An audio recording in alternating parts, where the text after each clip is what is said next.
ಅಧಿಕಾರಿಗಳನ್ನು ಸಹ ಶಿಲ್ಪನಾಥ್ ಮೇಡಮ್ ರವರಿಗೆ ವಂದನೆ.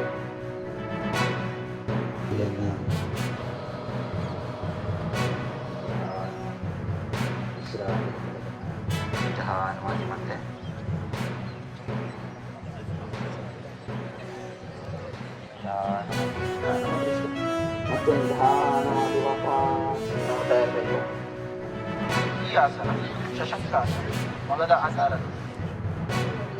ಮೆಡಿಟೇಷನ್ ಇನ್ವಾಲ್ವ್ ಇರುತ್ತೆ, ಫಿಸಿಕಲ್ ಎಕ್ಸರ್ಸೈಸಸ್ ಇನ್ವಾಲ್ವ್ ಇರುತ್ತೆ, ಬ್ಯಾಲೆನ್ಸ್ ಅಂಡ್ ಸ್ಟ್ಯಾಮಿನಾ, ಫ್ಲೆಕ್ಸಿಬಿಲಿಟಿ ಪ್ರತಿಯೊಂದಕ್ಕೂ ಯೋಗ ನಮಗೆ ತುಂಬ ಹೆಲ್ಪ್ ಮಾಡುತ್ತೆ. ಸೊ ಚಾಮರಾಜನಗರ ಕೂಡ ಹಸಿರು ಚಾಮರಾಜನಗರ, ಚೆಲುವ ಚಾಮರಾಜನಗರ ಅಂತ ಹೇಳ್ತೀವಿ. ಚಾಮರಾಜನಗರನ ಕೂಡ ಆರೋಗ್ಯಕರ ಚಾಮರಾಜನಗರ ಮಾಡೋದು ನಮ್ಮ ಕೈನಲ್ಲಿದೆ. ಇವತ್ತಿನ ದಿನ ಒಂದು ಪಣ ತೊಟ್ಟು ನಮ್ಮ ಆರೋಗ್ಯ, ನಮ್ಮ ಮನೆಯವರ ಆರೋಗ್ಯ, ನಮ್ಮ ಫ್ಯಾಮಿಲಿ ಮೆಂಬರ್ಸ್ ಆರೋಗ್ಯ, ನಮ್ಮ ಒಂದು ಕಮ್ಯುನಿಟಿ ಆರೋಗ್ಯನ ಯಾವಾಗಲೂ ಕಾಪಾಡೋಣ. ನಾವು ಚೆನ್ನಾಗಿದ್ರೆ ಮಾತ್ರ ನಾವು ಕೂಡ ನಮ್ಮ ಒಂದು ಜಿಲ್ಲೆಗೆ ಮತ್ತೆ ನಮ್ಮ ಒಂದು ದೇಶಕ್ಕೆ ಒಳ್ಳೇದು ಮಾಡಲಿಕ್ಕೆ ಸಾಧ್ಯ ಅಂತ.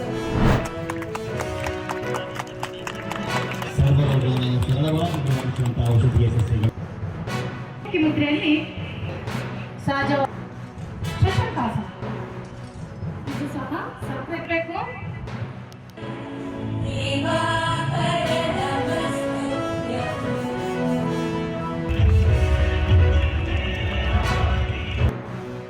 ಆಯೋಜನೆಯನ್ನು ತಾವೆಲ್ಲರೂ ಸೇರಿ ಮಾಡಿದರೆ ನಮ್ಮಲ್ಲಿ ನಮ್ಮ ಒಂದು ಕಳಕಳಿ ಮನವಿ, ನಮ್ಮ ಎಲ್ಲ ಶಿಕ್ಷಣ ಸಂಸ್ಥೆಗಳಲ್ಲಿ, ಸರ್ಕಾರಿ ಶಾಲೆ ಕಾಲೇಜುಗಳಲ್ಲಿ ವಾರದಲ್ಲಿ ಒಂದಿನ ಪ್ರತಿ ಶನಿವಾರ 1 ಗಂಟೆಗಳ ಕಾಲ ಯೋಗ ಕಾರ್ಯಕ್ರಮ ಹಮ್ಮಿಕೊಂಡ್ರೆ ಬಹುಶಃ ನಮಗನ್ನಿಸ್ತದ ನಮ್ಮ ಮಕ್ಕಳಿಗೆ ಬಾಲ್ಯದಿಂದಲೇ ಈ ಯೋಗ ಆಸಕ್ತಿ ಬೆಳೀತದ ಅಂತಕ್ಕಂಥ ಮಾತನ್ನು ಹೇಳಿ